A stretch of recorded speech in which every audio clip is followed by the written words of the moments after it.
Night के प्रायोजक हैं LIC, जिंदगी के साथ भी जिंदगी के बाद भी।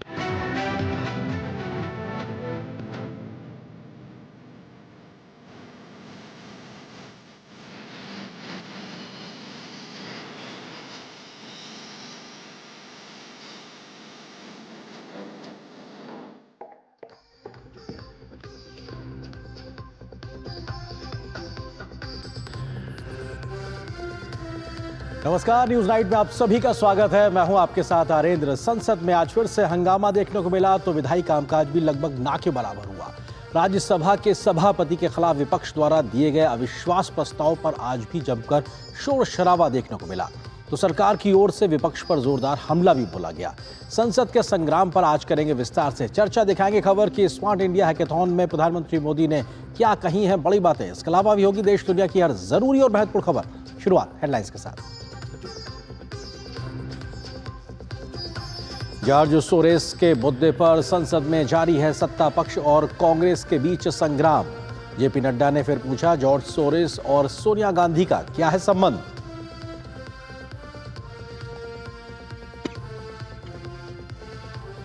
सभापति के खिलाफ अविश्वास प्रस्ताव पर राज्यसभा में जमकर घमासान। बीजेपी ने कहा, मुद्दे को भटकाने का प्रयास। इंडी गठबंधन ने सभापति की निष्पक्षता पर उठाए सवाल।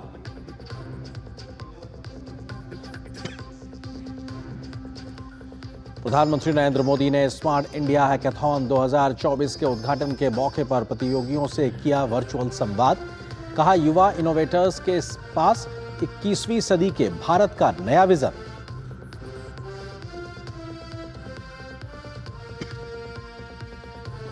पीएम मोदी ने तमिल कवि और स्वतंत्रता सेनानी सुब्रमण्यम भारती की 143वीं जयंती पर जारी किया उनकी संपूर्ण रचनाओं का संग्रह। कहा, सदियों में एक बार मिलता है सुब्रमण्यम भारती जैसा व्यक्तित्व।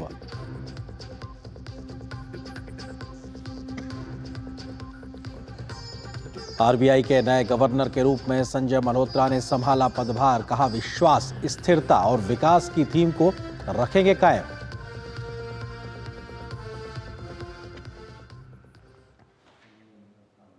खबरों पर डालते हैं विस्तार से नजर। इंडी गठबंधन के द्वारा राज्यसभा के सभापति के खिलाफ लाए गए अविश्वास प्रस्ताव के मुद्दे पर आज भी संसद में काफी शोर शराबा देखने को मिला। सरकार और बीजेपी ने कांग्रेस पर आरोप लगाया है कि वो सोरोस के मुद्दे पर घिर गई है, इसलिए ध्यान भटकाने के लिए इस प्रकार की कोशिश कर रही है।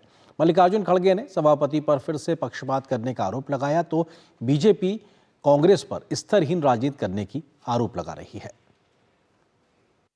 सभापति पर संसद में संग्राम। विपक्ष के रवैये को बीजेपी ने बताया अस्वीकार्य। इंडी गठबंधन ने सभापति पर फिर उठाए सवाल। सभापति पर अविश्वास को बताया बीजेपी ने शर्मनाक। सभापति के खिलाफ विपक्ष के अविश्वास प्रस्ताव को लेकर राज्यसभा में बुधवार को जमकर हंगामा हुआ। संसदीय कार्य मंत्री किरेन रिजिजू ने कहा कि किसान के बेटे के खिलाफ यह रवैया स्वीकार्य नहीं है। कांग्रेस के नेता जॉर्ज सोरोस की भाषा बोलते हैं और जब देश के लिए काम करने की बात आती है तो सभापति के खिलाफ नोटिस देते हैं, इसलिए हम इस नोटिस का खंडन करते हैं। सरकार के आरोप पर विपक्षी सांसद नाराज हो गए और नारेबाजी करने लगे। हंगामा थमता ना देख सदन की कार्यवाही 12 बजे तक के लिए स्थगित कर दी गई। टेलीविजन में बाहर जाकर के पब्लिक के सामने में उपराष्ट्रपति का नाम लेकर के आप लोग बेमतलब से आरोप लगाते हैं। आप लोग इस सदन का सदस्य होने का लायक नहीं है। दरअसल राज्यसभा सभापति जगदीप धनखड़ और विपक्षी दलों के नेताओं के बीच टकराव चरम पर पहुंच गया है। विपक्ष ने धनखड़ को उनके कार्यकाल से हटाने के लिए अविश्वास प्रस्ताव का नोटिस दिया है। सत्ता पक्ष की ओर से राज्यसभा में नेता सदन जेपी नड्डा ने विपक्ष पर निशाना साधते हुए कहा कि इसकी सभी को निंदा करनी चाहिए। उन्होंने विपक्ष पर भी आसन का सम्मान नहीं करने का आरोप लगाया। सभापति के खिलाफ अविश्वास प्रस्ताव पर सत्ता पक्ष कांग्रेस पर निशाना साध रहा है तो इंडी गठबंधन सभापति की निष्पक्षता पर सवाल खड़े कर रहा है। सोरोस और कांग्रेस पार्टी की वरिष्ठतम नेतृत्व का क्या संबंध है और सोरोस और सोनिया गांधी, श्रीमती सोनिया गांधी जी का क्या संबंध है। सदन अगर डिसरप्ट होता है तो उसका सबसे बड़ा कारण हमारे चेयरमैन साहब है और दूसरों को वो सबक सिखाते हैं। देश के संसदीय इतिहास में ऐसी स्थिति ला दी है कि हमें उनके खिलाफ ये रेजोल्यूशन का नोटिस लाना पड़ा। अविश्वास प्रस्ताव के कई तकनीकी पहलू हैं और फिर विपक्ष बहुमत के जादुई आंकड़े से भी बहुत दूर है। तो फिर सवाल यही कौनता है कि आखिर विपक्ष ने अविश्वास प्रस्ताव लाया क्यों? सत्ता पक्ष का ये आरोप हो सकता है कि शायद फेस सेविंग के लिए विपक्ष अपनी एकजुटता दिखाना चाहता है। बीजेपी को इस मामले में अपने सहयोगी दलों का भी साथ मिल रहा है, वो भी कांग्रेस को कटघरे में खड़े कर रहा है। और अब विपक्षी दलों ने इस प्रस्ताव को पीछे लेना चाहिए और मुझे लगता है कि ये अपने लोकतंत्र का अपमान है। सरकार का मानना है कि मुद्दे को भटकाने के लिए कांग्रेस लगातार कोशिश कर रही है, इसलिए विपक्ष सभापति के खिलाफ अविश्वास प्रस्ताव लाने का प्रयास कर रही है। सरकार का कहना है कि सभापीठ के खिलाफ अविश्वास प्रस्ताव लाना देश की संप्रभुता के मुद्दे से राष्ट्र का ध्यान हटाने की योजना है।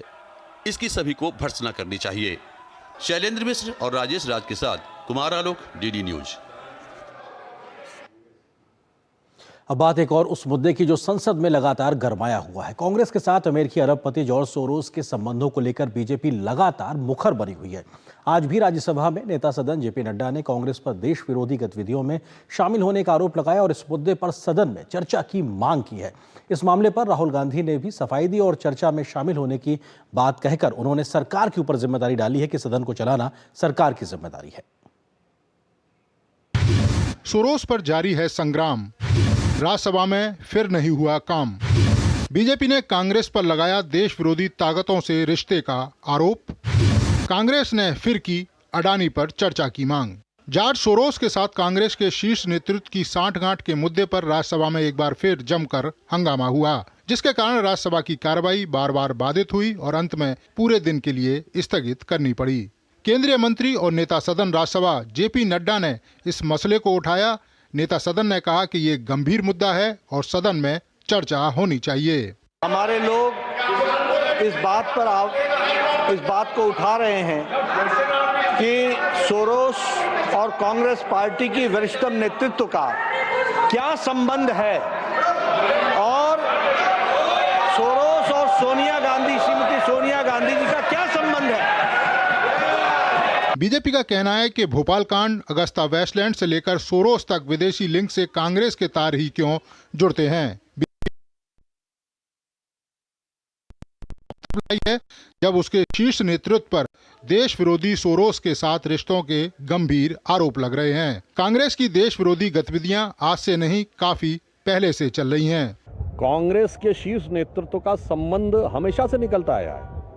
याद करिए, यूनियन कार्बाइड वाले वॉरेन एंडरसन का किसके संबंध था? भोपाल गैस त्रासदी वाले 84 में कांग्रेस का। ओटावियो कॉट्रोची से किसका संबंध निकला? कांग्रेस के शीर्ष नेतृत्व का। गाइडो हेस्के के साथ किसका संबंध निकला? कांग्रेस के शीर्ष नेतृत्व का। Christian Michel Agusta Westland deal में कांग्रेस के शीर्ष नेतृत्व का। अब जॉर्ज सोरोस कांग्रेस के शीर्ष नेतृत्व का। तो साहब, ये कहानी बहुत पुरानी है और ये यात्रा भी बहुत पुरानी है। सोरोस फाउंडेशन से पैसा लेकर देश को अस्थिर करने की जो षड्यंत्र है, उसमें सोनिया गांधी, राहुल गांधी और पूरा गांधी नेहरू परिवार उसमें संतृप्त है, संलिप्त है। जब इस विषय को पार्लियामेंट और पार्लियामेंट के बाहर उठाया गया तो आनन फानन में कहीं ना कहीं विषय को डाइवर्ट करने के लिए, कहीं ना कहीं इस विषय से अपने आप को दूर करने के लिए, भटकाने के लिए माननीय धनखड़ जी के खिलाफ एक नो कॉन्फिडेंस मोशन लाने का प्रस्ताव कांग्रेस और उनके कुछ घटक दलों ने लिया है। उधर कांग्रेस की तरफ से नेता विपक्ष लोकसभा राहुल गांधी खुद सफाई देने सामने आए और फिर से चर्चा की मांग की। वो तो आरोप लगाते जाएंगे। हमने कहा देखिए, हाउस चलना चाहिए, हमारी जिम्मेदारी नहीं है हाउस को चलानी, मगर हम कह रहे हैं कि हम 100% अब हाउस को चलाएंगे। सोरोस के मुद्दे को लेकर सत्र के दौरान उच्च सदन में सत्ता और विपक्ष के बीच गतिरोध जारी है। ऐसे में देखना होगा कि शीतकालीन सत्र में ये टकराव कब खत्म होता है। कुमार आलोक, शैलेंद्र मिश्र के साथ नीरज सिंह, डीडी न्यूज, दिल्ली। तो मुद्दा कोई भी हो, लेकिन संसद में गतिरोध लगातार बना हुआ है और इसकी वजह से आम लोगों के हित के मुद्दे संसद में नहीं उठ पा रहे हैं। क्या है ये पूरा मामला? इस विषय पे हम आज फिर से चर्चा कर रहे हैं। इससे जुड़ा है आज का हमारा विशेष संसद, सोरोस और संग्राम, क्योंकि लगातार संसद में संग्राम मचा हुआ है और सोरोस का भी मुद्दा छाया हुआ है। इस विषय पर बात करने के लिए 3 खास मेहमान हमारे साथ इस वक्त मौजूद हैं। उनका परिचय आपसे कराते हैं। राकेश त्रिपाठी जी, प्रवक्ता भारतीय जनता पार्टी। इसके अलावा मोहम्मद आसिफ हैं, जो कि नेता है कांग्रेस के, स्टूडियो में मेरे साथ मौजूद हैं। वरिष्ठ पत्रकार प्रफुल्ल केतकर जी, आप तीनों का बहुत बहुत स्वागत है। आसिफ जी, शुरुआत आपसे ही, क्योंकि बीजेपी सीधे तौर पर आरोप लगा रही है कि क्योंकि कांग्रेस, सोनिया गांधी और राहुल गांधी लगातार घिर रहे हैं देश विरोधी गतिविधियों के मामले को लेकर, इसलिए ध्यान भटकाने के लिए सभापति के खिलाफ आप लोग अविश्वास प्रस्ताव लेकर आए हैं। ये तो गलत है। कांग्रेस पार्टी, राहुल गांधी जी, तमाम कांग्रेस के नेता गुलाब का फूल और प्रतीक चिन्ह का तिरंगा देकर कह रहे हैं आप संसद चलाइए। आप सरकार के नुमाइंदों से अपील कर रहे हैं, सरकार से अपील कर रहे हैं, चर्चा होनी चाहिए। भारतीय जनता पार्टी अडानी का नाम आते ही चर्चा से क्यों भागती है?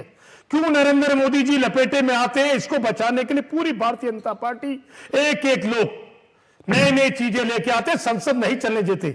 सरकार का काम है संसद को चलाना, और साल पहली बार ऐसा हो रहा है सरकार ही संसद चलाने से भाग रही है।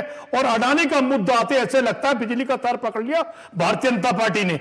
ऐसे कौन से चीज खुलने वाली है अडानी जी को लेकर? सरकार के गठबंधन की, सरकार की मिली भगत की, सरकार की सपोर्ट की, कि सरकार पूरी तरह पर्दाफाश हो जाएगा। सरकार हर तरीके से भारतीय जनता पार्टी संसद चलने नहीं देना चाहती। ठीक है, राकेश त्रिपाठी जी, वो कह रहे हैं कि साहब आप ही लोग जो नहीं चलने दे रहे, वो तो गुलाब का फूल लेके आपसे निवेदन कर रहे हैं, आपको गिफ्ट दे रहे हैं, उसके बाद भी बीजेपी कहीं ना कहीं चर्चा से भाग रही है। देखिए, संसद को हम लोकतंत्र में मंदिर के तौर पर देखते हैं और शीतकालीन सत्र बहुत महत्वपूर्ण है। पूरे देश भर की निगाह होती है कि हमारे किन मुद्दों पर संसद में चर्चा हो रही है, कौन से कानून बनाए जा रहे हैं, क्या संशोधन हो रहे हैं। लेकिन जिस तरह से कांग्रेस पार्टी हठधर्मिता के आधार पर कोई भी सदन हो, कोई भी शीतकालीन सत्र हो, ग्रीष्मकालीन सत्र हो या किसी भी प्रकार का मानसून सत्र हो, हर सत्र में जानबूझकर के हंगामा करना, चर्चा ना होने पाए इसके लिए लगातार प्रयत्न करना और किसी न किसी विदेशी रिपोर्ट का हवाला दे करके जब जब महत्वपूर्ण सदन चलना होता है तो कोई ना कोई विदेशी रिपोर्ट आ जाती है। और आज जब इस रिपोर्ट के पीछे की वजहें हम सामने लेकर के आए हैं कि कैसे अमेरिकी उद्योगपति जॉर्ज सोरोस के विदेशी फंडिंग के आधार पर देश को अस्थिर करने की साजिश कांग्रेस पार्टी रच रही है, तो जैसे ही नाम लिया सोरोस वैसे ही खो बैठी कांग्रेस होश, और इसीलिए होश खो बैठ करके ये जगदीप धनखड़ के खिलाफ अविश्वास प्रस्ताव लेकर के आ गए। बहुत दुर्भाग्यपूर्ण है। जगदीप धनखड़ जी एक बहुत ही सामान्य परिवार से, किसान परिवार से निकल करके और देश के इस उच्च पद तक, सभापति तक पहुंचे हैं। ये बात इनको रास नहीं आ रही है और इसीलिए जिस तरह से अविश्वास प्रस्ताव लेकर के आए हैं, ये औंधे मुंह गिरने वाला है। ये कांग्रेस पार्टी की हताशा को दिखा रहा है कि कांग्रेस पार्टी आज मुद्दों के आधार पर बात नहीं कर सकती है, इसलिए जानबूझ करके कैसे संसद को बाधित किया जाए और उसके बाद ड्रामा करने का काम कर रहे हैं। ये गुलाब का फूल, तिरंगा लेकर के ड्रामा करने का काम कर रहे हैं। ठीक वैसे ही जैसे नफरती बोल रोज कांग्रेस पार्टी के नेताओं की तरफ से बोले जाते हैं, लेकिन राहुल गांधी रोज कहते हैं कि हम मोहब्बत की दुकान चला रहे हैं। ठीक है प्रफुल्ल केतकर जी, प्रोडक्ट नफरत के बीच। ठीक है प्रफुल्ल केतकर जी, समस्या यह है कि मेरा मुद्दा, तेरा मुद्दा, तुम्हारा मुद्दा, मेरा मुद्दा, इस सबके बीच में संसद लगातार ठप है। पूरा सत्र देख लीजिए, कहां विधायी कामकाज हो पा रहा है। जनता को तो एक तरीके से सीधे तौर पर अहित हो ही रहा है। आर्येंद्र, मुझे लगता है कि बड़ा मुद्दा जो है वो अडानी या सोरोस नहीं है। बड़ा मुद्दा यह है कि क्या भारत की संसदीय प्रक्रिया, भारत की राजनीति भारत के मुद्दों पर चलेगी या बाहर से निर्धारित होने वाले मुद्दों पर चलेगी। ये दोनों मुद्दे अमेरिका से ओरिजिनेट होते हैं। अमेरिका के कोर्ट में कोई केस निचले कोर्ट पर आ जाता है जिसमें एक नाम आ जाता है उद्योगपति का, और उद्योगपति के रिश्वत देने का एनर्जी मामले में, और वो नाम कौन कौन सी सरकारों के आते हैं? जम्मू कश्मीर, तेलंगाना, तमिलनाडु, उड़ीसा। तो इसमें तो कोई सीधा ना मोदी सरकार का संबंध है ना केंद्र सरकार का संबंध है। ये तो कांग्रेस या कांग्रेस के मित्र पक्षों की सरकार है। उस रिपोर्ट को उठाकर और ये पैटर्न बन जाना कि हर संसदीय सत्र से पहले ऐसी कोई एक रिपोर्ट ओरिजिनेट होती है और उस रिपोर्ट के आधार पर संसदीय काम जो है वो ठप पड़ जाता है जी। ये मूल मुद्दा है। इसके पीछे में कोई तार है क्या? तो बीजेपी मुझे लगता है कि स्ट्रेटेजिकली एक इस बार ऑफेंसिवली, हालांकि ये बात नहीं है कि राजीव गांधी फाउंडेशन को, सोरोस के ओपन सोसाइटी फाउंडेशन से पैसा ना 2016 से अंडर ऑब्जर्वेशन है सोरोस फाउंडेशन, और Soros foundation openly George Soros जो है वो रेजिम चेंज की बात करते हैं, वो डिफाइन करते हैं डेमोक्रेसी कौन सी और डेमोक्रेसी कौन सी नहीं है, कौन सी सोसाइटी ओपन है और कौन सी सोसाइटी क्लोज है। क्या हमको ये निर्धारित करने का अधिकार किसी अमेरिकी थिंक टैंक को, किसी अमेरिकन फाउंडेशन को, किसी अमेरिकन कोर्ट को देना है, या हमारी व्यवस्था इसको तय करेंगी कि बिल्कुल, ये बहुत महत्वपूर्ण बात है कि बिल्कुल जी व्यवस्था किन मुद्दों पर चले। बिल्कुल, बाहरी ताकतें किस प्रकार से देश को क्या एक तरीके से एजेंडा देंगी, उस पे देश आगे बढ़ेगा या खुद को। आसिफ जी, सवाल यही बनता है कि क्या जो बीजेपी लगातार सिलसिलेवार तरीके से तथ्य के साथ आ रही, कि साहब एक मुद्दा आता है संसद के सत्र के बीच में, उसके बाद में कांग्रेस उसको उठाती नजर आती, तो एक पैटर्न नजर आ रहा है, तो ये कहीं क्रेडिबिलिटी पे भी सवाल खड़े कर रहा है कांग्रेस की कि साहब आपके पास अपना एजेंडा नहीं है, आयातित एजेंडे पे काम हो रहा है। प्रफुल्ल जी, आंध्र प्रदेश का नाम लेना भूल गए क्योंकि वो भारतीय जनता पार्टी के साथ पूरे साल रहे। उड़ीसा की सरकार पूरी तरह भारतीय जनता पार्टी से सेंटर में साथ से कंधे से कंधा मिला के चलती रही। जम्मू कश्मीर की सरकार भारतीय जनता पार्टी चलाती रही। ये जरा प्रफुल्ल जी भूल गए बताने के लिए, भारतीय जनता पार्टी का नाम लेने के लिए। ना जाने ऐसी कौन सी दहशत हमारे एक्सपर्टों को होती है, भूल जाते हैं जहां भारतीय जनता पार्टी का नाम है और उस उद्योगपति का नाम लेना भूल गए जिसका नाम अडानी है। ऐसा क्यों? मुझे मैं नहीं कह सकता प्रफुल्ल जी को उनका नाम लेते नहीं, सवाल महसूस हो रही थी। आसिफ जी सवाल ये, आसिफ जी सवाल ये है, सवाल ये है कि कांग्रेस पार्टी अपने द्वारा उठाए गए मुद्दे पे संसद से सड़क तक लड़ती है या फिर बाहर से कोई एक एजेंडा आता है उस पर लड़ती है? मूल सवाल ये है ना, मूल सवाल आपकी प्रफुल्ल जी से कोई वो नहीं हो सकती, लेकिन जितनी बात उन्होंने कही, तो जितनी बात उन्होंने उसका बताइए इस्तेमाल किया जी। अमेरिका की कोर्ट के अंदर कोई मामला जाता है, कोर्ट क्या चलती फिरती चीज है? कोर्ट कांग्रेस की कहने से चल रही है अमेरिका की? क्या अमेरिका की सरकार कांग्रेस के कहने चल रही है? मित्र तो मोदी जी के ट्रम्प जी, चल कांग्रेस के कहने से रहे सब कुछ अमेरिका के अंदर। यह कैसा दुर्भाग्य है देश का। जब अडानी जी का नाम आता है कहीं से भी, पूरी सरकार, पूरा प्रधानमंत्री नरेंद्र मोदी जी के कौन से राज खुलने होते हैं, उसकी दहशत में नए नए मुद्दे भारतीय जनता पार्टी लेके आते, देश को बरगलाने का काम करती है। देश के टैक्स के पैसे से जो संसद चलती है, इतना खर्चा आता है। कांग्रेस पार्टी, राहुल गांधी जी, तमाम विपक्ष कह रहा है गुलाब का फूल लीजिए, तिरंगा आपके लिए है, लेकिन अभी भारतीय जनता पार्टी के तिरंगे का इस्तेमाल हो रहा है। तिरंगे के लिए हिंदुस्तानियों ने, कांग्रेस परिवार ने अपना बलिदान दिया, अपना खून दिया है। इस खून से तिरंगे को हिंदुस्तानियों ने सींचा है, कांग्रेस पार्टी ने सींचा, गांधी परिवार ने सींचा है। दो लोग शहीद हुए कांग्रेस पार्टी के। सर बात ये है, इसको खारिज कोई नहीं कर रहा। अपमान हो रहा है, हाँ। तिरंगे का अपमान कोई कर रहा तो भारतीय जनता पार्टी करती है। राकेश त्रिपाठी जी, आप लोग तिरंगे का अपमान कर रहे हैं, वो ये आरोप लगा रहे हैं और लगातार कह रहे हैं कि साहब अमेरिका की कोर्ट को आप हल्के में क्यों ले रहे हैं, आपके तो मित्र देश के तौर पे हैं। कि कैसे अपमान कौन कर रहा है और कौन संवैधानिक परंपराओं का सम्मान रख रहा है, ये तो देश देख रहा है। लेकिन ये बात मुझे लगता है कि आसिफ साहब को देश को समझानी पड़ेगी कि आखिरकार कारण क्या है। राफेल करते करते राहुल फेल हो गए, अब उसके बाद ये अडानी लेकर के आए हैं। ये कौन इनके विदेशी मित्र हैं जो इनको नए नए एजेंडे पकड़ाते हैं, उन एजेंडे को लेकर के आते हैं। और इनका जो इंडिया ब्लॉक जिसको बताते हैं ना, ये गठबंधन इनका, वो गठबंधन इनके साथ खड़ा नहीं है। आज समाजवादी पार्टी के सांसदों को मैं सुन रहा था सदन से कि वो कह रहे हैं हमारा अडानी के मुद्दे से कोई सरोकार नहीं है, लेकिन कांग्रेस पार्टी न जाने क्यों बार बार इसको उठाने का प्रयास कर रही है। सारी पार्टियां चाहती हैं कि सदन चले, लेकिन कांग्रेस पार्टी राहुल गांधी की अगुवाई में अपने विदेशी मित्रों के दबाव में भारत का लोकतंत्र कमजोर कैसे हो जाए, भारत की लोकतांत्रिक परंपराएं कमजोर कैसे हो जाए, सदन में चर्चा न होने पाए। जो विश्व के कई ऐसे देश जिनको अच्छा नहीं लग रहा है कि भारत कैसे आज चौथी अर्थव्यवस्था हो गया है और तीसरी अर्थव्यवस्था की तरफ बढ़ रहा है, तो भारत कैसे मजबूत है, स्थिर है, इसको कैसे अस्थिर किया जाए, कैसे इसके डेमोक्रेटिक प्रोसेस को गिराया जाए, इसके लिए तरह तरह के षड्यंत्र रचने का प्रयास तमाम विदेशी कांग्रेस पार्टी के मित्र कांग्रेस को एक हथियार बना करके इस्तेमाल कर रहे हैं। लेकिन ये पूरा देश देख रहा है कि कांग्रेस पार्टी कैसे एक टूल के तौर पर, उपकरण के तौर पर भारत को कमजोर करने का प्रयास कर रही है। लेकिन भारत कमजोर होने वाला नहीं है, भारत श्रीलंका की तरह बनने वाला नहीं है, भारत पाकिस्तान की तरह बनने वाला नहीं है।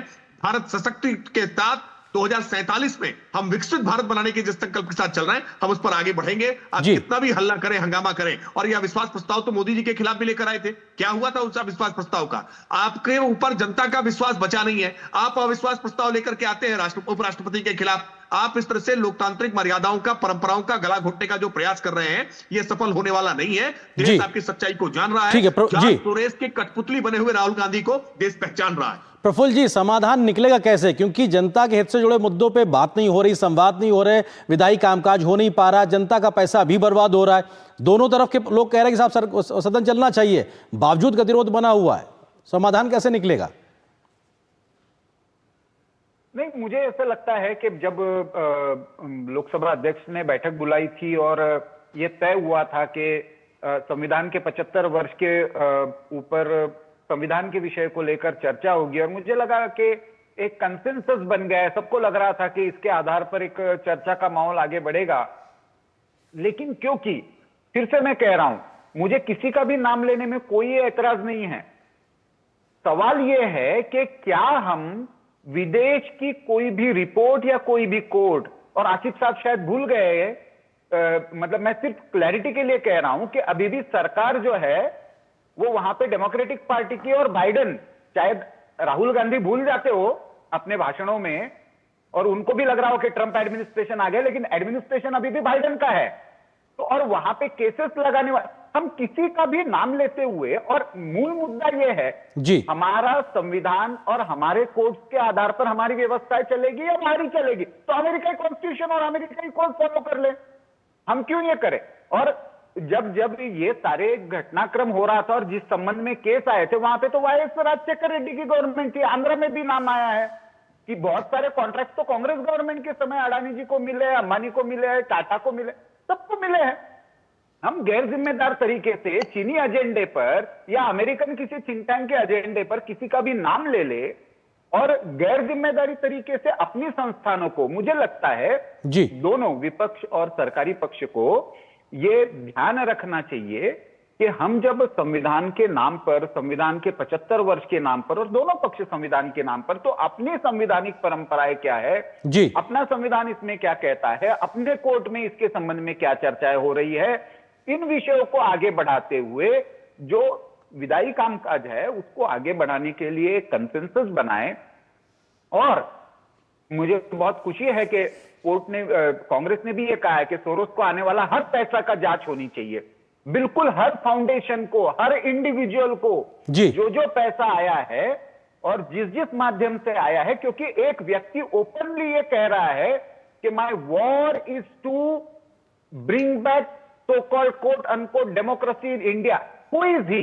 कौन है ये तय करेगा कि बांग्लादेश में मैं डेमोक्रेसी लाऊंगा, ब्रिटेन में डेमोक्रेसी लाऊंगा, भारत में डेमोक्रेसी लाऊंगा। तुम होते कौन हो भाई? भारत के लोग तय करेंगे। बिल्कुल, ये भारत तय करेगा, भारत के लोग तय करेंगे। बिल्कुल, ये बिल्कुल महत्वपूर्ण बात है आसिफ जी, क्योंकि महत्वपूर्ण चीज ये भी है कि आप लगातार, मतलब कांग्रेस लगातार अदानी के मुद्दे पर चर्चा की बात कर रहे हैं, आप भी लगातार अदानी के मसले को कह रहे हैं। आपके अपने इंडी गठबंधन के सहयोगी उस पर आपके साथ खड़े नजर नहीं आ रहे शुरू से, और अब तो बहुत ज्यादा खुलकर वोकल हो रहे हैं और कह रहे हैं कि साहब हम इस मसले पर साथ नहीं, सदन चलना चाहिए।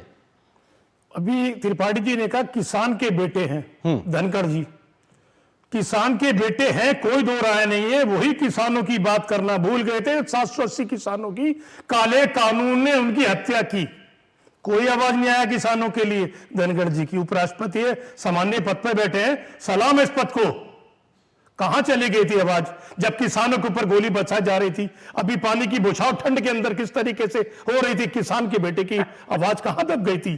क्या भारतीय जनता पार्टी नरेंद्र मोदी जी के नीचे वो आवाज बिल्कुल दब गई? अगर मैं आवाज लगाऊंगा किसानों की, अपने भाइयों की, ऐसा ना हो मेरे साथ कुछ हो जाए, कोई कानूनी कार्रवाई मुझ पर ना हो जाए, सरकार कहीं मेरे खिलाफ कुछ ऐसी बात ना कर दे।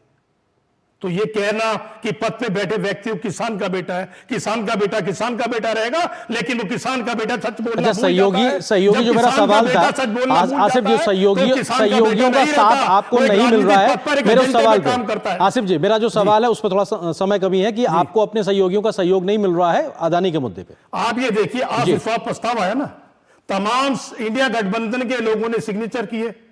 भारतीय जनता पार्टी चिल्लाती रहे कि सहयोग नहीं है, गठबंधन एक जगह नहीं है, टूट गया है। राकेश जी वो कह रहे हैं कि साहब विपक्ष पूरा एक है, इंडी गठबंधन पूरा एक है और मिलकर, ठीक है आरिफ जी समय की सीमा है। राकेश जी वो कह रहे हैं कि साहब पूरा गठबंधन एक है, मिलकर लड़ने के लिए तैयार है आपके खिलाफ। देखिए मोहम्मद आसिफ साहब, मुझे लगता है अपने गठबंधन के सहयोगियों को सुनना नहीं चाहते। अगर गठबंधन के सहयोगियों को सुनते तो आज ही बहुत सारे इनके सहयोगियों के बयान इस संदर्भ में है कि वो अडानी के मसले पर उनका कोई सरोकार नहीं है, वो चाहते हैं कि सदन चले। लेकिन जिस तरह से विदेशी मित्रों के पेरोल पर काम कर रहे हैं, मैं बहुत गंभीरता से आरोप लगा रहा हूं कि पेरोल पर जैसे काम कर रहे हो एक कर्मचारी के तौर पर राहुल गांधी उस तरह का बिहेव कर रहे हैं। अपने अलायंस पार्टनर्स की बात नहीं सुन रहे हैं। उनके अलायंस पार्टनर्स कह रहे हैं कि इन मुद्दों को उठाने की आवश्यकता नहीं है, सदन चलना चाहिए, देश के कामकाज पर चर्चा हो। लेकिन राहुल गांधी जिद ठान कर बैठे हैं और यह उसी तरह की जिद है जिस तरह की जिद राफेल के मसले पर दिखाई पड़ी थी।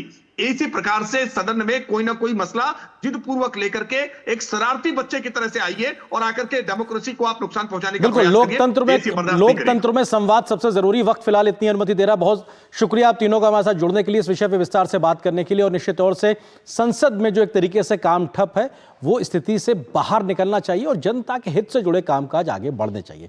संसद से ही जुड़ी अगली खबर से आपको रूबरू कराते हैं। गतिरोध और हंगामे के बीच में आज लोकसभा में कुछ कामकाज देखने को मिला। सुबह प्रश्नकाल और शून्यकाल चला तो कुछ विधेयकों पर सरकार की ओर से जवाब भी सामने आया। लोकसभा में रेलवे संशोधन बिल 2024 पारित हो गया तो आपदा प्रबंधन बिल 2024 पर भी चर्चा देखने को मिली। कैसा रहा आज का विधायी कामकाज का दिन लोकसभा में, देखिए इस रिपोर्ट में। राज्यसभा में भले ही गतिरोध जारी है, लेकिन बुधवार को लोकसभा में काफी कामकाज हुआ। सुबह प्रश्नकाल में कई अहम सवालों के उत्तर संबंधित मंत्रियों द्वारा दिए गए। एआई से जुड़े सवाल के उत्तर में केंद्रीय मंत्री अश्विनी वैष्णव ने एआई के जिम्मेदारी से इस्तेमाल को लेकर उठाए गए कदमों की जानकारी दी। बड़े अच्छे इंस्टीट्यूशंस के अंदर मिलके 8 ऐसे प्रोजेक्ट्स बनाए गए जिन प्रोजेक्ट से टूल्स डेवलप हो जो रिस्पॉन्सिबल एआई के लिए काम आए। और एआई में बहुत सारे एथिकल इश्यूज भी है माननीय अध्यक्ष जी, उन एथिकल इश्यूज को भी एड्रेस करना जरूरी है।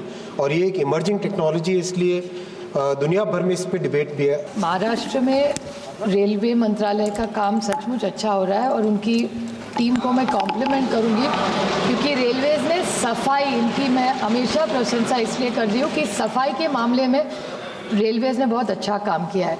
शून्यकाल के दौरान कई सांसदों ने सदन में अपनी बात रखी। कांग्रेस सांसद गौरव गरोई ने मणिपुर का मुद्दा उठाया, जिसके बाद लोकसभा दोपहर 2 बजे तक स्थगित भी करनी पड़ी। दोपहर बाद सदन में रेल मंत्री अश्विनी वैष्णव के उत्तर के बाद रेलवे संशोधन बिल 2024 पारित कर दिया गया। रेल मंत्री ने बताया कि विकसित देशों ने जो 20 साल में काम किया वह काम मोदी सरकार ने भारत में 5 साल में किया है। 10,000 लोकोमोटिव और 15,000 किलोमीटर रेलवे ट्रैक पे कवच का काम ऑलरेडी काम चालू हुआ है। जो समृद्ध देशों ने, जो रिच कंट्रीज ने 20 साल में काम किया वो भारत में 5 साल में काम करेंगे। सदन में आपदा प्रबंधन बिल 2024 पर भी चर्चा की गई। इस बिल के जरिए राष्ट्रीय और राज्य स्तर पर आपदा योजना तैयार करने के लिए राष्ट्रीय आपदा प्रबंधन प्राधिकरण और राज्य आपदा प्रबंधन प्राधिकरणों को सशक्त बनाने के प्रावधान हैं। 2047 तक माननीय प्रधानमंत्री जी का संकल्प है कि भारत को विकसित भारत बनाना है और उस संकल्प को पूरा करने के लिए जीरो कैजुअलिटी अप्रोच की नीति के साथ सरकार काम कर रही है। बिल पर चर्चा के दौरान सत्ता और विपक्ष के बीच नोकझोंक देखने को मिली, जिसके चलते सदन को स्थगित करना पड़ा। लोकसभा में परभड़ी के मुद्दे पर हंगामा हुआ, जिसके बाद सदन की कार्यवाही दिन भर के लिए स्थगित कर दी गई। कुमार आलोक और राजेश राज के साथ शैलेंद्र मिश्र, डीडी न्यूज। तो संसद की गतिविधियों के बाद आगे आपको दिखाएंगे खबर। स्मार्ट इंडिया हैकेथॉन में प्रधानमंत्री नरेंद्र मोदी ने क्या कही आज बड़ी बातें, इस खबर पे होगी हमारी नजर। फिलहाल एक छोटे से ब्रेक के लिए रुकते हैं, बहुत जल्द वापस आते हैं। आपके घर के खाने में रेस्टोरेंट जैसा स्वाद ले आए MDH का शाही पनीर मसाला। पनीर को क्या मस्त बना डाला। जिंदगी की हर छोटी बड़ी जरूरत के लिए आप जो सपने सजाते हैं, बस उसी उम्मीद को तो हम सहारा लगाते हैं। SIP आपकी सेविंग्स को आपकी खातिर काम पर लगाएगी। आज ही अपनी पहली SIP की शुरुआत करें। अधिक जानकारी के लिए अपने वित्तीय सलाहकार से परामर्श करें। LIC म्यूचुअल फंड द्वारा निवेशक शिक्षा की एक पहल। म्यूचुअल फंड निवेश बाजार के जोखिम के अधीन है। योजना से संबंधित सभी दस्तावेजों को ध्यान से पढ़ें।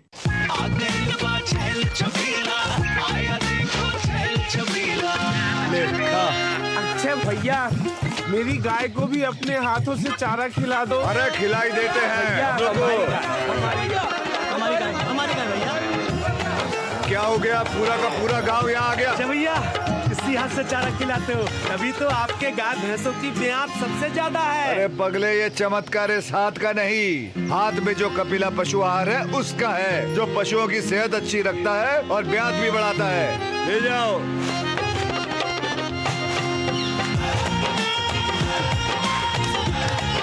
कपिला, देश का नंबर 1 पशु आहार। मेरी पसंद, मेरी पसंद, मेरी पसंद, मेरी पसंद, हमारी पसंद, हम सबकी पसंद। मजबूत देश का मजबूत सरिया हो गया स्टील।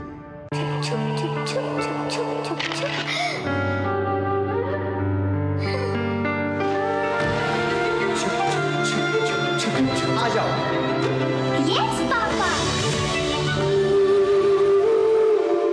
जिंदगी किसी के लिए नहीं रुकती, हम भी आपको कहाँ रुकने देंगे। जिंदगी के हर मोड़ पर LIC है तो इंश्योर्ड है। LIC, हर पल आपके साथ। गोल्डी मसाले के 100 ग्राम के स्पेशल पैक्स में फ्रेशनेस लॉक है। ऐसे गोल्डी मसाले, जहां जाएं रिश्ते बनाएं। प्रधानमंत्री नरेंद्र मोदी ने आज स्मार्ट इंडिया हैकाथॉन 2024 के फाइनलिस्ट के साथ संवाद किया। इस मौके पर प्रधानमंत्री मोदी ने अपनी सरकार के द्वारा बीते एक दशक में युवाओं के लिए किए गए कामों का जिक्र किया। तो पीएम मोदी ने तकनीक और इनोवेशन के साथ युवाओं के लिए खुल रहे नए अवसरों को अपनाने की अपील भी की। तो वैश्विक चुनौतियों के लिए स्थानीय समाधान ढूंढने की बात भी कही। स्मार्ट इंडिया हैकाथॉन 2024 के फाइनलिस्ट से प्रधानमंत्री ने बात की और उन्हें विकसित भारत की यात्रा के साथ साथ वैश्विक चुनौतियों के लिए भी नए समाधान ढूंढने के लिए प्रोत्साहित किया। प्रधानमंत्री ने कहा कि सरकार के प्रयास और युवाओं की आकांक्षाओं ने बीते 10 साल में नवाचार और अनुसंधान की दिशा बदल दी है।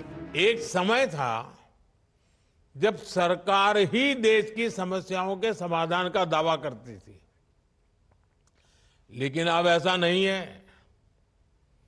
आज ऐसे हैकाथॉन के जरिए स्टूडेंट्स, टीचर्स और मेंटर्स को भी इन समाधानों से जोड़ा जा रहा है।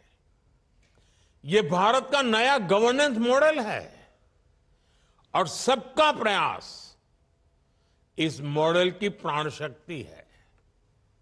साथियों, देश के अगले 25 सालों की पीढ़ी भारत की अमृत पीढ़ी है।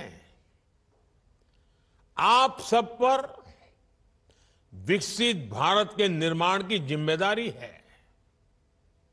और हमारी सरकार आज की इस पीढ़ी को हर साधन संसाधन सही समय पर देने के लिए कमिटेड है। अटल टिंकरिंग लैब, पीएम श्री और नई शिक्षा नीति ने देश में नवाचार और नवोन्मेष का परिवेश तैयार किया है। युवा पहले के मुकाबले ज्यादा समाधान लेकर सामने आ रहे हैं। जब से स्मार्ट इंडिया हैकाथॉन शुरू हुआ है, करीब 14 लाख स्टूडेंट्स ने स्मार्ट इंडिया हैकाथॉन में हिस्सा लिया है। इन छात्रों ने 2 लाख टीमें बनाकर करीब 3000 प्रॉब्लम पर काम किया है। 6400 से ज्यादा इंस्टीट्यूशंस, करीब 6500 इंस्टीट्यूशंस इससे जुड़े हैं। इस हैकाथॉन की वजह से सैकड़ों नए स्टार्टअप्स का जन्म हुआ है और मैंने एक बात और नोट की है। 2017 में 2017 में स्टूडेंट्स की तरफ से 7000 से ज्यादा आइडियाज सबमिट किए गए थे। इस बार इन आइडियाज की संख्या 57,000 से भी ज्यादा हो गई है। अनुसंधान के लिए research fund 1 lakh crore, IT park जैसे कदमों से भारत के युवाओं को नए अवसर मिल रहे हैं। केंद्र सरकार का मकसद है भारत का क्रिएटिव और यंग माइंड दुनिया के किसी भी देश के युवा से मुकाबला कर सके और वो विकसित भारत के निर्माण में सहयोगी हो। Bureau report, DD news. Tamil के प्रसिद्ध कवि सुब्रमण्यम भारती के संग्रह का प्रधानमंत्री ने विमोचन किया। ये 21 खंड में है, जिसे सेनी विश्वनाथन ने संकलित किया है। इसका मकसद भारत के लेखन से पूर्ण रूप से परिचित करवाना है। प्रधानमंत्री ने कहा कि भारत की संस्कृति और साहित्य के लिए स्वतंत्रता संग्राम की स्मृतियां और तमिलनाडु के गौरव के लिए बहुत बड़ा अवसर है।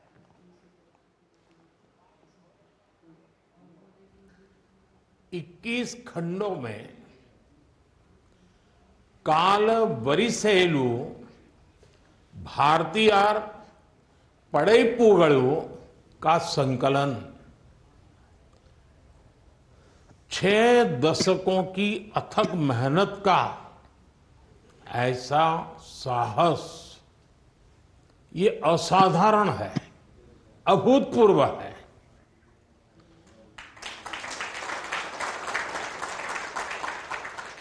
सीनी विश्वनाथ जी का ये समर्पण, ये साधना, ये परिश्रम,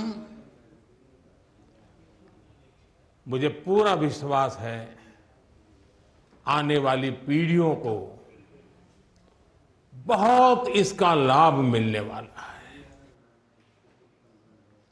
और आपको बताते हैं कि मोदी सरकार बीते लगभग 1 दशक में किस तरह से दुनिया की सबसे पुरानी और समृद्ध भाषा तमिल को विस्तार देने का काम कर रही है, और उसी कड़ी में आज के कार्यक्रम को भी देखा जा सकता है। उसका कुछ सिलसिलेवार तरीके से आपको जिक्र करते हैं। काशी और सौराष्ट्र में तमिल संगमम का आयोजन किया गया मोदी सरकार के माध्यम से, और ये अपने आप में आज तक का अपने आप में अनोखा और पहली बार किया गया कार्यक्रम था। गुजरात और उत्तर प्रदेश में तमिलनाडु की संस्कृति और साहित्य को बढ़ावा देने के मौके के तौर पर इसको देखा गया, क्योंकि वहां की संस्कृतियों के मेल मिलाव के तौर पर भी इसको आगे बढ़ाया गया। तमिल भाषा संस्कृति को मजबूत करने के लिए हुआ तेजी से काम है। लगातार इस दिशा में लगातार काम होता रहा है और तमिल भाषा को एक विस्तार देने का काम मोदी सरकार कर रही है। वैश्विक मंच पर प्रधानमंत्री मोदी भाषणों में तमिल भाषा का विस्तार का जिक्र लगातार करते हैं, और हमने कई बार वैश्विक मंच पर भी देखा है। विदेशों में अपने भाषण में पीएम मोदी ने तमिल संतों का कई बार जिक्र किया। इवन यूएन तक के मंच पर भी प्रधानमंत्री ने इस प्रकार का जिक्र किया है। इसी प्रकार से कई प्रतियोगी परीक्षाओं में अब मिला है तमिल भाषा का विकल्प भी, यानी कि तमिलनाडु के छात्रों के लिहाज से भी उनकी स्थानीय भाषा को विस्तार देने का कदम मोदी सरकार ने उठाया है। नीट परीक्षा में भी तमिल भाषा का विकल्प अब छात्रों के लिए उपलब्ध कराया गया है। ये भी अपने आप में एक महत्वपूर्ण पहल के तौर पर देखा जा रहा है, जो कि तमिल भाषा के विस्तार के तौर पर देखा जा सकता है। कई जगहों पर तिरुवल्लुर जैसे सांस्कृतिक केंद्रों की स्थापना का काम जारी है, और ये देश के अलग अलग हिस्सों में अलग अलग संस्थानों में इसको किया जा रहा है। पीएम मोदी ने तमिल को बताया है दुनिया की सबसे प्राचीन और समृद्ध भाषा। ये अपने आप में दिखाता है कि किस प्रकार से एक सम्मान भी मोदी सरकार का दिखाई पड़ता है। पीएम मोदी ने नमो इन तमिल प्लेटफॉर्म की शुरुआत की है, खासतौर से सोशल मीडिया के माध्यम से किस तरह से तमिल भाषाई लोगों के साथ में जुड़ा जा सके, इस दिशा में कहीं ना कहीं लगातार कोशिश की। आगे बढ़ेंगे और आपको अगली खबर दिखाएंगे। दिल्ली की यमुना नदी लगातार कैसे मैली होती जा रही है, और इसका स्तर हर गुजरते दिन के साथ खराब हो रहा है और ज्यादा मैली हो रही है यमुना। इस पूरी खबर पे होगी हमारी नजर। फिलहाल एक छोटे से ब्रेक के लिए रुकते हैं।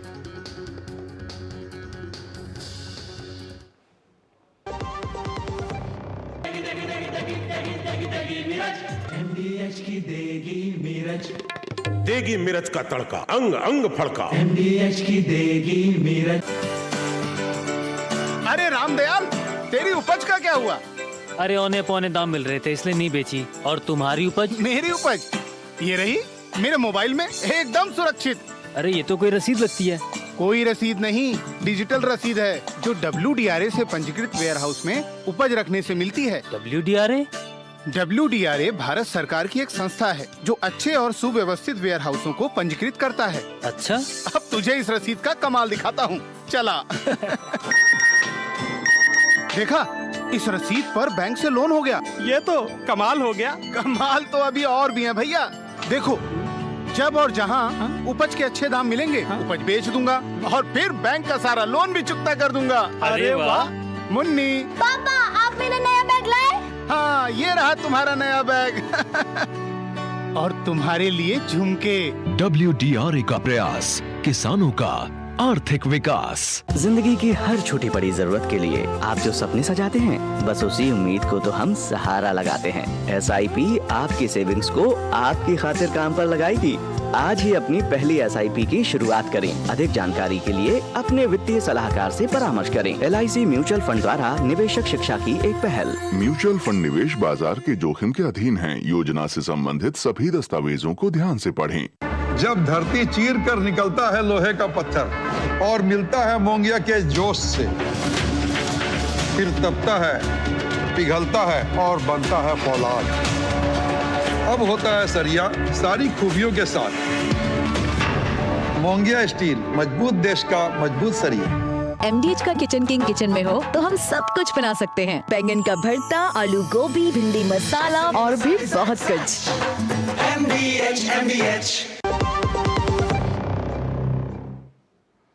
और ब्रेक के बाद आप सभी का एक बार फिर से स्वागत है न्यूज़ नाइट में। और आगे हम खबरों पे आगे बढ़े उससे पहले आपको इस बात का जिक्र करते हैं कि अभी तक हमने बुलेटिन में किन किन बड़ी खबरों का जिक्र किया है। तो आपको बताते हैं कि अभी तक हमारी जो नजर रही है उस बड़ी खबर पे है जहां पे सोरोस पर संसद में संग्राम अभी देखने को मिल रहा है। लगातार संसद एक संग्राम की स्थिति बन गई है पक्ष विपक्ष के बीच में। तो वहीं सभापति पर अविश्वास प्रस्ताव को लेकर भी घमासान पक्ष और विपक्ष में चल रहा है। इसके साथ साथ अगर बात की जाए तो हमने आपको इस बात का भी दिखाया कि स्मार्ट इंडिया हैकाथॉन में प्रधानमंत्री मोदी ने किन बड़ी बातों का जिक्र किया है। तो ये अपने आप में तमाम वो बड़ी खबरें हैं जो अभी तक हमने आपको दिखाई है। अब अगली खबर की ओर बढ़ते हैं, जो कि दिल्ली से जुड़ी हुई है। बात दिल्ली में हर दिन और ज्यादा मैली हो रही यमुना की करते हैं। दिल्ली प्रदूषण नियंत्रण समिति के ताजा आंकड़े सामने आए हैं, जिसके बाद यमुना नदी की बदहाल स्थिति की तस्वीर एक बार फिर से सामने आई है। क्या है आंकड़े, आइए आपको बताते हैं। उसके बाद इसका जिक्र करते हैं कि किस तरीके से दिल्ली में यमुना लगातार मैली हो रही है।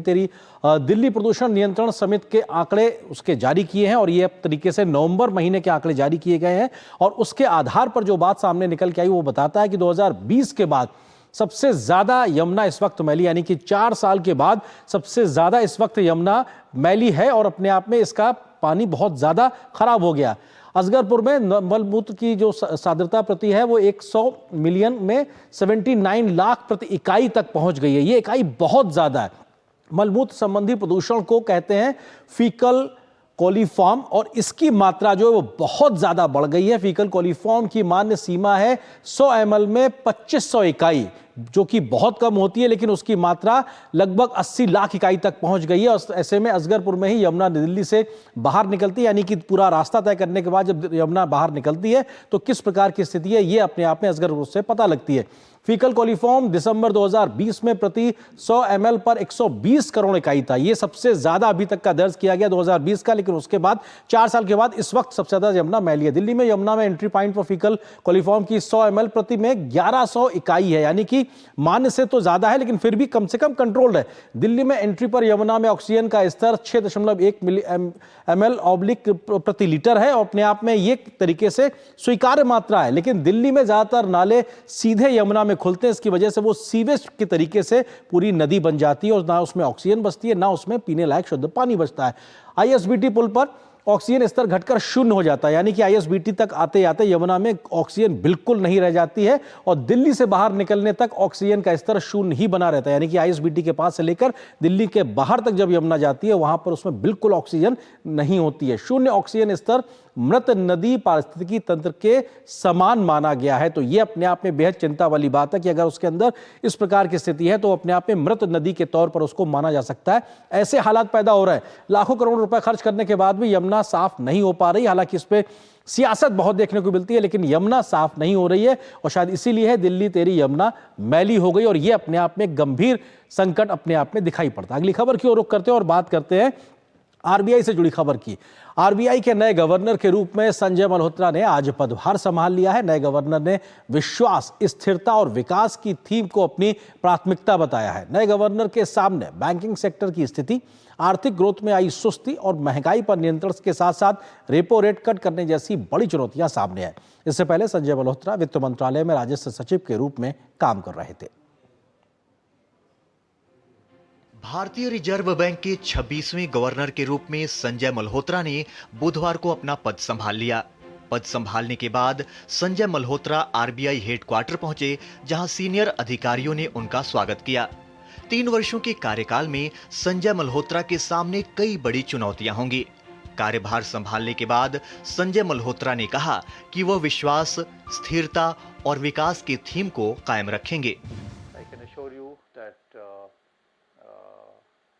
Institution, what it is basically because it has been able to earn the trust of the people, and so whatever decisions are taken, they will be taken with public interest in mind, so that the trust that the public has reposed in this institution, that not only continues but is strengthened. RBI governor के तौर पर संजय मल्होत्रा के सामने कई चुनौतियां हैं। इनमें कमजोर बैंकिंग सेक्टर, आर्थिक ग्रोथ में आई सुस्ती, महंगाई पर नियंत्रण और रेपो रेट कट करने का फैसला। हालांकि आरबीआई गवर्नर ने खुद को मुद्रास्फीति नियंत्रण, आर्थिक विकास और वित्तीय बाजार स्थिरता के बीच संतुलन बनाने जैसी गंभीर चुनौतियों के लिए तैयार बताया। We are in a constantly evolving, constantly changing. This world is dynamic.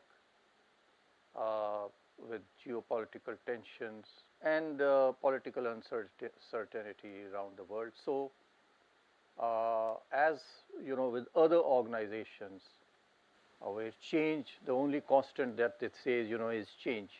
And so we have to be conscious of this fact, that while we do maintain continuity and stability, we cannot be stuck to it, and we have to be alert and agile to meet these challenges while we maintain a policy continuity.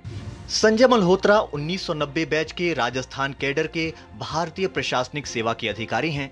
33 साल के अपने career में इन्होंने बिजली, finance और taxation, सूचना प्रौद्योगिकी, खनन जैसे सेक्टर में काम किया है। आरबीआई का गवर्नर बनने से पहले संजय मल्होत्रा वित्त मंत्रालय में राजस्व सचिव के रूप में कार्यरत थे। इससे पहले वो वित्त मंत्रालय के अंतर्गत वित्तीय सेवाओं के विभाग के सचिव के पद पर कार्यरत थे। संजय मल्होत्रा ने आईआईटी कानपुर से कंप्यूटर साइंस में इंजीनियरिंग की पढ़ाई की है और प्रिंसटन यूनिवर्सिटी अमेरिका से पब्लिक पॉलिसी में मास्टर्स की डिग्री हासिल की है। ब्यूरो इनपुट के साथ श्यामा मिश्रा की रिपोर्ट, डीडी न्यूज। भाजपा के नेता किरीट सोमैया द्वारा महाराष्ट्र विधानसभा चुनाव में वोट जिहाद में फंडिंग का आरोप लगाया गया था। भाजपा नेता किरीट सोमैया ने मालेगांव के बैंकों में बेनामी के जरिए एक तरीके से 1000 करोड़ रुपए के कई खातों में जमा हुए इस बात का आरोप लगाया। वोट जिहाद का ये पूरा मामला है। विधानसभा चुनाव को लेकर अलग अलग खातों में ट्रांसफर कर कैश निकाला गया है और ये देश भर के अलग अलग राज्यों में भी ये खाते हैं। इस बात का आरोप सीधे तौर पर किरीट सोमैया ने लगाया है। मालेगांव के छावनी पुलिस थाने में इस पूरे मामले को लेकर एफआईआर दर्ज की गई है। तो ये अपने आप में गंभीर होता हुआ मामला दिखाई पड़ रहा है। महाराष्ट्र के मुख्यमंत्री देवेंद्र फडणवीस को पत्र लिखा था इन्होंने, किरीट सोमैया ने। उसके बाद में ये बात आगे बढ़ी और पूरा मामला आगे बढ़ता हुआ नजर आया। एटीएस महाराष्ट्र पुलिस के मालेगांव वोट जिहाद फंडिंग घोटाले की जांच को हाथ पे ले रही है। तो ये अपने आप में बेहद तरीके से गंभीर होता हुआ पूरा मामला नजर आ रहा है। गैंगस्टर महमूद भांगड़ और एसोसिएट्स जांच के दायरे में आ चुके हैं और ये कई ऐसे नाम भी दिखाई पड़ रहे हैं। सिराज मोहम्मद, ये वो तमाम नाम है जो एक तरीके से पूरे रडार पे है, वो मुख्य किरदारों के नाम है। इसके अलावा नगानी अकरम मोहम्मद, ये भी वो नाम है जो कि इस पूरे तरीके से इस पूरे रडार के तहत शामिल किए माने जा रहे हैं। इसके अलावा वसीम वली मोहम्मद का भी नाम इस पूरे मामले में आया, जो कि वोट जिहाद यानी कि पैसे गलत खातों के माध्यम से एक तरीके से लेना और उसको आगे बढ़ाना और पूरी राजनीतिक व्यवस्था को कहीं ना कहीं एक तरीके से अपने तरीके से आगे बढ़ाने की बात है। शेख शाहबाज का नाम भी उन तमाम लोगों में आया जो एक तरीके से आरोपी बनाए गए हैं। जफर भाई नवी वाला भी एक वो नाम है जो कि इन तमाम किरदारों के बीच में अपने आप एक नाम है और इन तमाम नामों पे एफआईआर दर्ज हुई है। आमिर बढ़ारिया का नाम भी इस पूरी लिस्ट में शामिल है और इसके अलावा अगले नाम की अगर बात की जाए तो अब्दुल कादिर भांगड़ का नाम भी इस लिस्ट में आता है। और ये वो तमाम नाम है जो ये अपने आप में बताते हैं कि इन किरदारों ने मिलकर कैसे लगभग 1000 करोड़ रुपए के आसपास का वोट जिहाद का पूरे मामले को आगे कराया। 21 राज्यों में संचालित हुए हैं, 201 शेल फर्मों का इस्तेमाल किया गया है। तो ये अपने आप में किस तरह से पूरा ऑपरेट किया गया, ऑपरेंडस किस तरह से था वो बताता है। 1000 करोड़ रुपए ट्रांसफर किए गए हैं इन तमाम खातों में जो देश के अलग अलग राज्यों में है और ऐसे इन तमाम खातों में पैसे ट्रांसफर किए गए।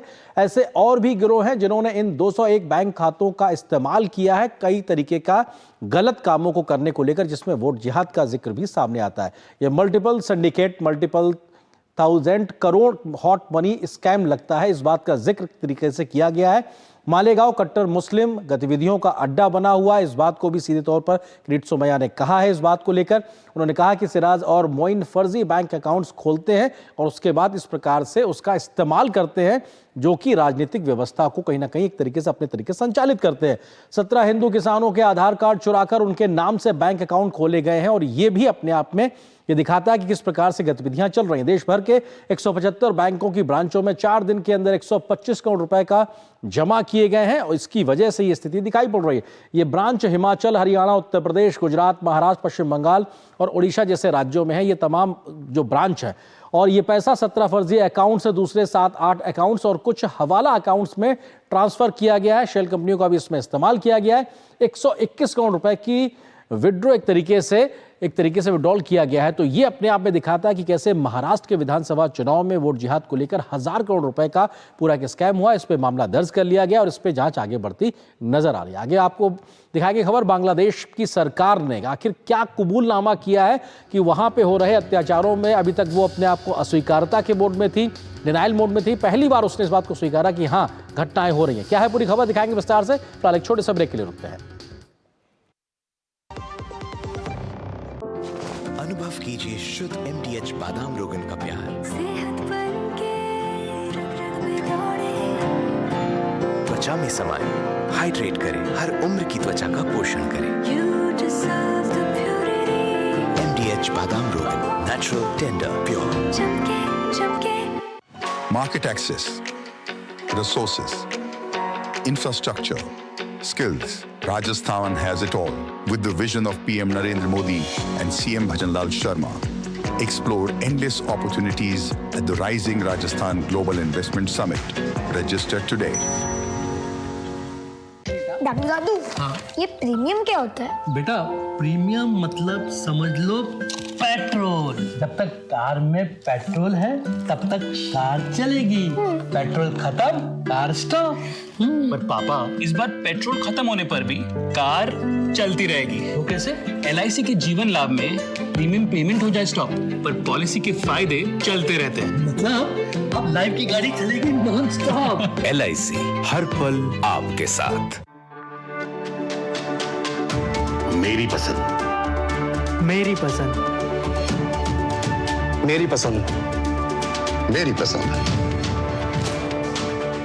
हमारी पसंद, हम सबकी पसंद। मजबूत देश का मजबूत सरिया मोंगिया स्टील। गोल्डी मसाले के 100 ग्राम के स्पेशल पैक्स में फ्रेशनेस लॉक है। ऐसे गोल्डी मसाले जहां जाएं रिश्ते बनाएं। और ब्रेक के बाद अब खबर बांग्लादेश से जुड़ी हुई। बांग्लादेश में हिंदुओं पर हो रहे अत्याचार पर भारत के द्वारा विरोध दर्ज कराने का असर दिखने लगा है।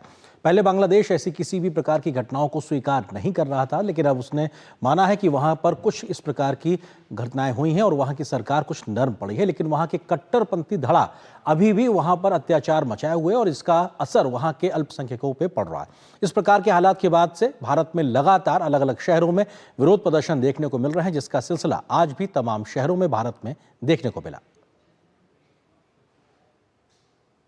अगस्त में शेख हसीना को सत्ता से बेदखल किए जाने के बाद बेलगाम हुए कट्टरपंथियों का प्रभाव ऐसा बढ़ा कि दशकों से भारत के साथ बांग्लादेश के मधुर संबंध न सिर्फ अचानक कड़वाहट में तब्दील हो गए, बल्कि वहां के अल्पसंख्यकों के साथ जो कुछ हो रहा है उससे पूरी दुनिया भयभीत है।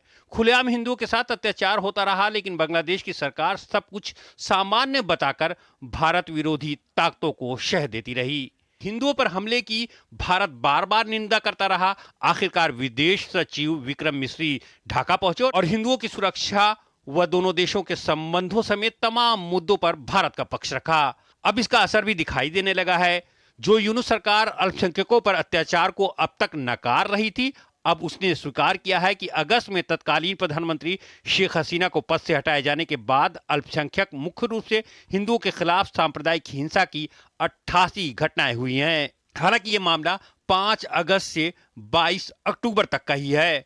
मामले में अब तक 70 लोगों को गिरफ्तार किया गया है। वहीं बांग्लादेश संघबाद संस्था की रिपोर्ट में कहा गया है कि सुनामगंज, नरसिंहडी, चटगांव और ढाका में हाल ही में हिंदुओं के साथ उत्पीड़न के कई मामले सामने आए हैं, लिहाजा इसकी आधिकारिक संख्या और बढ़ सकती है। भले ही सरकार का रुख थोड़ा नरम पड़ा हो, लेकिन वो ताकतें उसी तरह सक्रिय हैं जिन्होंने बांग्लादेश को इसी स्थिति में पहुंचाया है। बीएनपी से जुड़े संगठनों ने भारत के खिलाफ लॉन्ग मार्च निकाला। इस बीच राजद्रोह के मामले में गिरफ्तार पुजारी चिन्मय कृष्ण दास की जमानत याचिका खारिज हो गई है। उनकी गिरफ्तारी के बाद से हिंदुओं पर अत्याचार बढ़ गए हैं। इधर भारत में बांग्लादेश में जारी हिंसा के खिलाफ लगातार विरोध प्रदर्शन हो रहे हैं। अलग अलग शहरों में भीषण प्रदर्शन देखने को मिल रहा है। भारत के अलावा दुनिया के अलग अलग देशों में भी इनकी आवाज बुलंद हो रही है। टोरंटो में बांग्लादेशी वाणिज्य दूतावास के बाहर बड़ी संख्या में लोगों ने बांग्लादेश में हिंदुओं के खिलाफ चल रहे अत्याचार का विरोध किया। मामले में संयुक्त राष्ट्र से हस्तक्षेप की मांग की गई। और आगे आपको दिखाएंगे फटाफट खबरें। फिलहाल एक छोटे से ब्रेक के लिए रुकते हैं, बहुत जल्द हाजिर होते हैं।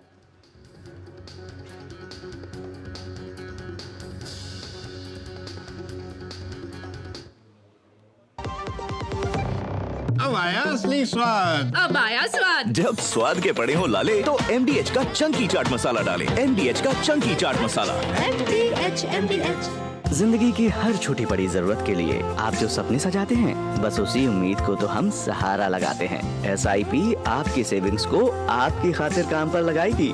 आज ही अपनी पहली SIP की शुरुआत करें। अधिक जानकारी के लिए अपने वित्तीय सलाहकार से परामर्श करें। LIC म्यूचुअल फंड द्वारा निवेशक शिक्षा की एक पहल। म्यूचुअल फंड निवेश बाजार के जोखिम के अधीन है। योजना से संबंधित सभी दस्तावेजों को ध्यान से पढ़ें। Got it। सोचिए, अगर असल जिंदगी में ऐसी हालत हो तो कितनी मुश्किलें होती हैं, लेकिन शुक्र है बैंकिंग के लिए नहीं। अगर आपकी उम्र 70 साल से अधिक हो, क्या आप दिव्यांग हो, तो बैंक आपको कुछ जरूरी बैंकिंग सुविधाएं घर बैठे बैठे दे सकता है। RBI कहता है, जानकार बनिए, सतर्क रहिए। एक ऐसा तबका जो रिटायरमेंट के बारे में आज भी बिल्कुल नहीं सोचता, वो है औरतें। औरतें कमा के भी वल्नरेबल हैं। सो NPS एक इक्वालिटी ला रहा है। हम सब एक बराबर प्लेटफॉर्म पे हैं। अपने बेहतर कल को सुनिश्चित करने के लिए NPS जरूरी है।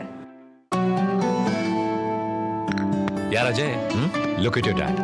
हम इस उम्र में ऐसे रहेंगे क्या? बिल्कुल रहेंगे, अगर पापा जैसी सही प्लानिंग की तो। जैसे कि मेरे पापा ने इन्वेस्ट किया LIC के जीवन अक्षय में, जो दे रहा है इमीडिएट और guaranteed annuity at regular intervals, जिंदगी भर के लिए। वाह, पर हमें तो इस एज तक वेट करना पड़ेगा ना? बिल्कुल नहीं, हमने तो अभी इन्वेस्ट किया है LIC के न्यू जीवन शांति में, जो हमें देगा डिफर्ड एन्युटी, मतलब कुछ साल बाद से रेगुलर इनकम। आई सी।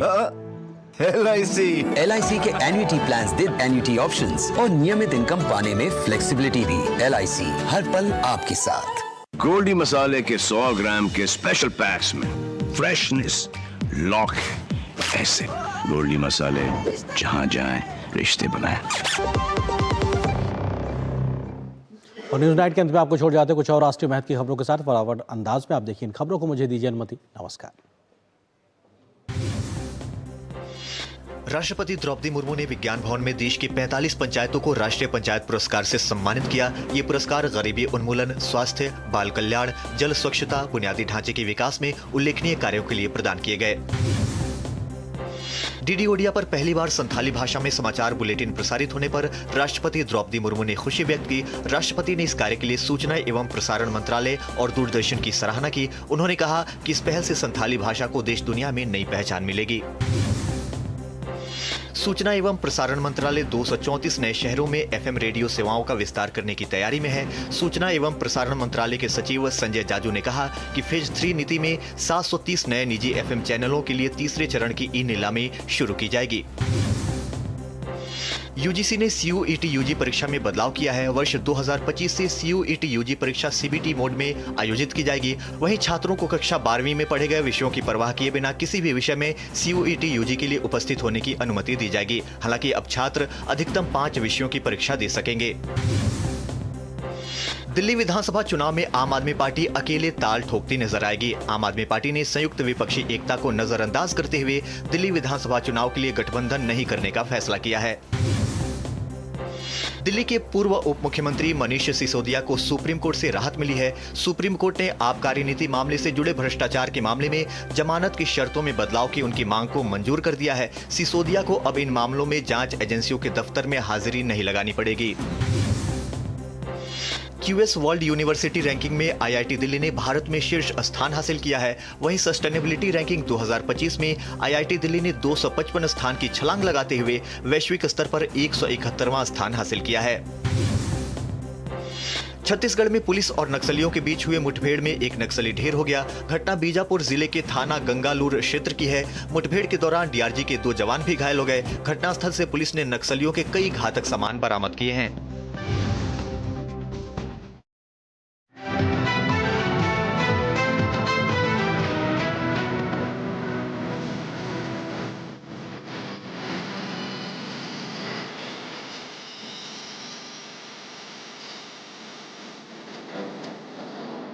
न्यूज नाइट के प्रायोजक थे LIC, जिंदगी के साथ भी जिंदगी के बाद भी।